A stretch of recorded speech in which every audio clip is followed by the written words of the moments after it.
Hello guys, আজকে share করব Cox's Bazar blog. 2019 সালের পর দীর্ঘ অনেক বছর পর 2027-এ আমি কক্সবাজার গিয়েছিলাম আর প্রথম দিনেই কক্সবাজার পৌঁছানোর পর এক পশলা বৃষ্টি আমাকে স্বাগত করলো কক্সবাজারে। অবশ্যই এটা বর্ষার সিজন, তাই পুরোটা সময় জুড়েই অনেক বৃষ্টি ছিল।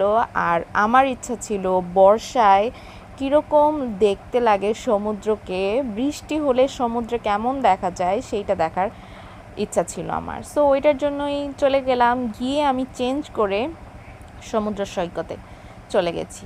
গাইস, জাস্ট ভিউটা দেখো, এত সুন্দর আর এত বছর পর এত মাইন্ড রিফ্রেশিং ছিল। জীবনের সব চিন্তা, হতাশা, যত রকমের দুশ্চিন্তা, মানে মনে হয়েছে যে যখন সমুদ্রের ঢেউটা আমার পায়ে এসে আছড়ে পড়ছে সব চলে গেছে। দেন চলে গেলাম খাওয়ার জন্য বিখ্যাত রেস্টুরেন্ট পালঙ্কিতে। বিশ্বাস করো, ওদের খাবারটা এত মজা ছিল, অনেক ভালো লেগেছে।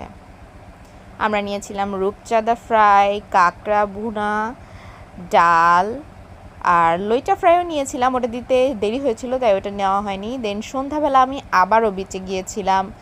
দূর থেকে দেখা যাচ্ছিল যে বৃষ্টি হওয়ার সম্ভাবনা আছে, তাই কোনো মতে তাড়াতাড়ি করে চলে আসি। তো গাইজ, এটাই ছিল ডে 1।